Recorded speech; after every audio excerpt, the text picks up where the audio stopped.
No pony breaks a pinky promise!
Reach for the speed, reach for the whistle, go where the rail may run.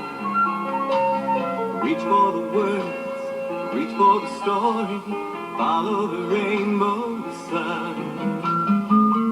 To a shining time station, where dreams can come true, waiting there for you.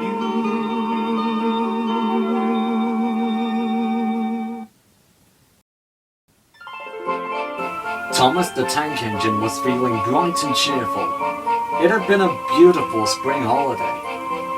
Well, apart from a few thunder and lightning storms here and there. But regardless, it was a splendid day. Thomas was cheerfully puffing along his branch line with Annie and Clarabelle. He whistled to some cows. Good morning. But the cows didn't reply. Never mind. They must be busy with their breakfast. But the cows weren't really busy with their breakfast at all. They were busy gossiping about the latest media news. So did you hear Mewtwo is going to be DLC in Super Smash Bros. 4? He is? Really? Oh, that's amazing! What about Rayman? He's going to return too. No he isn't. How do you know? He was there, clear as daylight on the selection screen. Well, my friend, it turns out someone is quite the pro with Sony Vegas. Oh. What's Sony Vegas? Isn't that a city in America? Next, he saw Bertie the bus. Hello, Birdie. Care for a race today? But all Bertie could say was, Ouch! I'll take that as a yes. No, Thomas, I didn't say...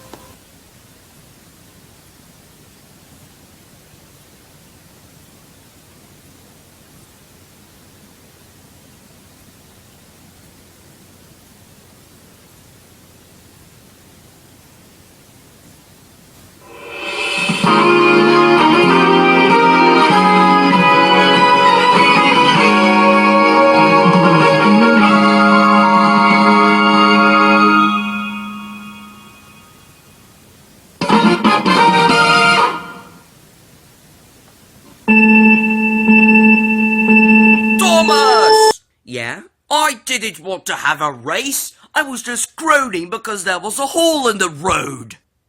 Oh, sorry, Birdie. My driver's cousin was on hole in the wall. Bring on the wall!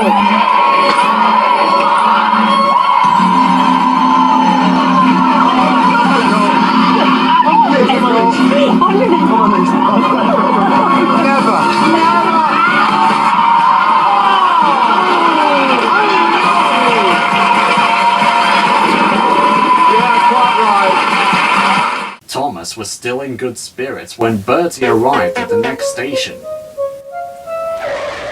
Bad luck, Birdie. Still, you could win next time. Thomas, I told you earlier, we weren't having a race. Oh, then why is this here, then?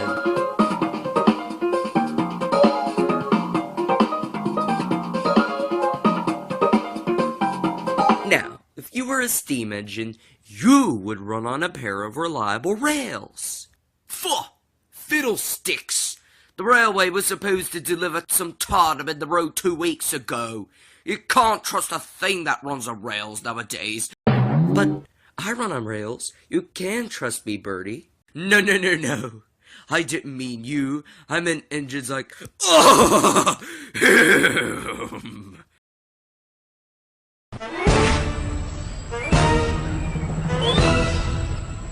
Who, me?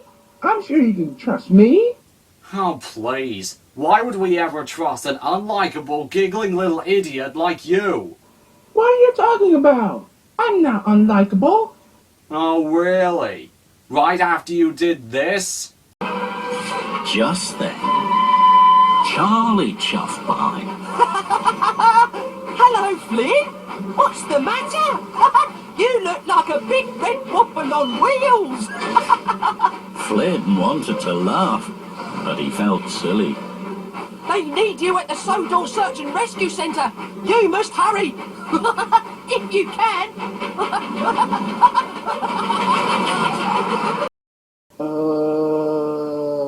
So, for your actions, I hereby am forcing you, Charlie P. Engine, to not appear in Season 19.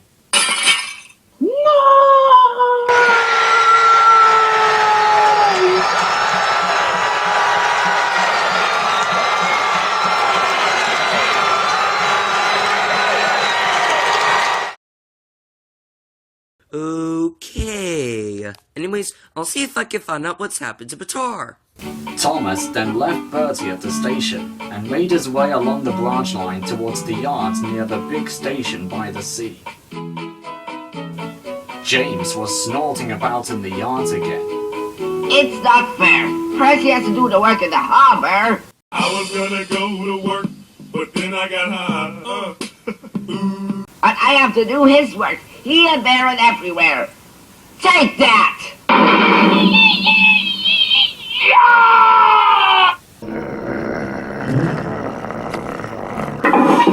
Just you wait, you big red sausage. We'll show you. James, you're right. It's not fair. Percy has to work in the harbor with Duck, and Thomas has to work on his little branch line, while we're left to shunt these troublesome trucks, fetch our own coaches, and go on some of those dirty sidings. Disgraceful! Disgusting!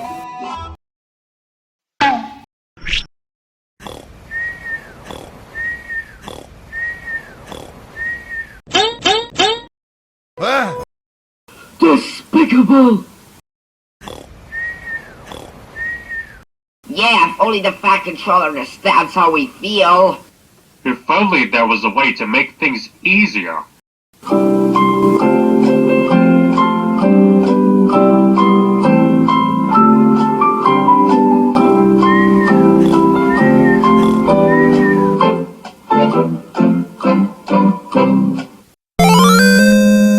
That's it! If you pretend to be ill everywhere, then you wouldn't shunt trucks here or go to the quarry there, would you? Being ill everywhere. For some reason, I don't understand what you mean by everywhere, but it sounds like a good idea. Oh look, here comes not that big of a stumbling bastard anymore himself. I mean Thomas. I'll stop pretending now. Thomas was sorry to see the big engines looking so miserable. Hey, cheer up. It's a beautiful day.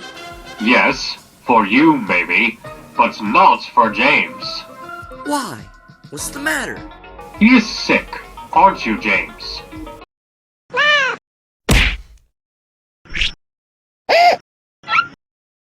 Yes, I mean I am. I don't feel well at all. What happened? James was making a delivery of quarry stone to the mainland last night. But there was one of those spring storms last night too, and now James has come back with a cold. Who will deliver the rest of the stone to the mainland? Don't worry, James. I finished my work for the moment. I can help you out if you're ill.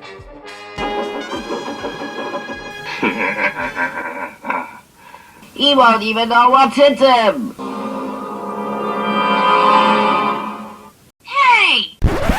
Tricking other engines is our thing. When did they act like this all of a sudden?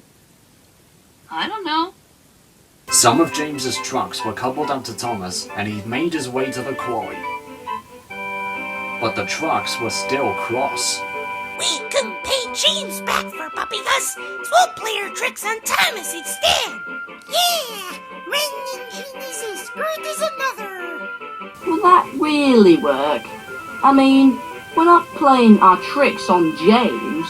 We're playing them on a different engine who doesn't know about any of this. Shut up, Frink! All the more fun for us. But Thomas couldn't hear them. Everything is awesome.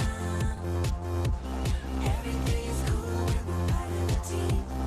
Everything is awesome. Soon Thomas arrived at the quarry, and he collected all the stone needed for the mainland.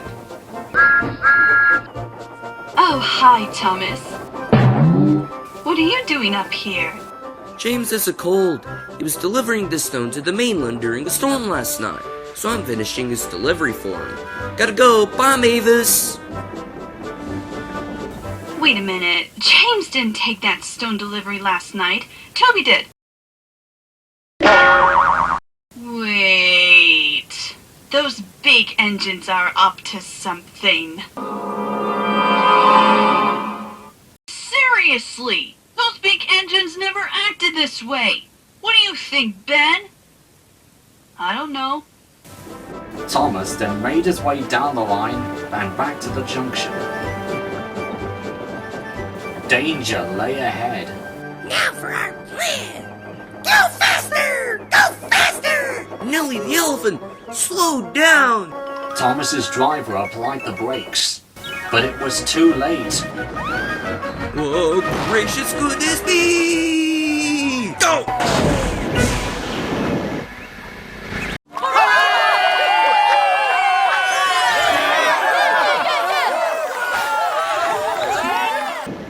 Poor Thomas stood dazed and surprised in a boggy pond, as a toad eyed him to... A toad! As a toad eyed him suspiciously. Bust my buffers! The day starts so well too!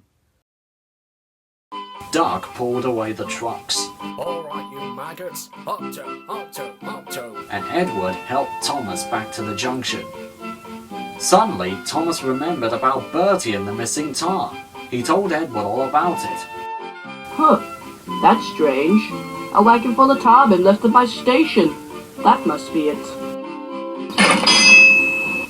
But, why hasn't the tar been delivered to Bertie then? I specifically asked Charlie to deliver the tar. I guess he must have been busy with something else. Charlie? Oh wait, I remember now. Hey, Thomas. What's pink and grey and has 4 feet? I don't know, Charlie. What is pink and grey and has 4 feet? An elephant with its tongue sticking out. Oh, that tickles me. Oh, good one, Charlie. Hey, Percy. Charlie's got a joke about an elephant. Oh, I've got lots of jokes. What goes clump, clump, clump, squish? Clump, clump, clump, squish? I don't know. What does go, clomp, clomp, clomp, squish? An elephant with 1 wet shoe.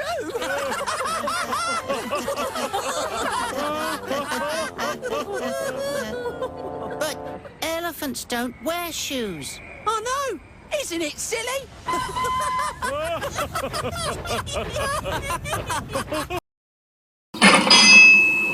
Well, the driver will make sure he gets to Bertie now. Later, James spoke to Thomas. I'm sorry about what happened to you and Sir Scott. He just didn't want to do all the hard work. We didn't mean to get you into trouble. No, indeed. A mere misunderstanding, Thomas. Well, all's well that ends well.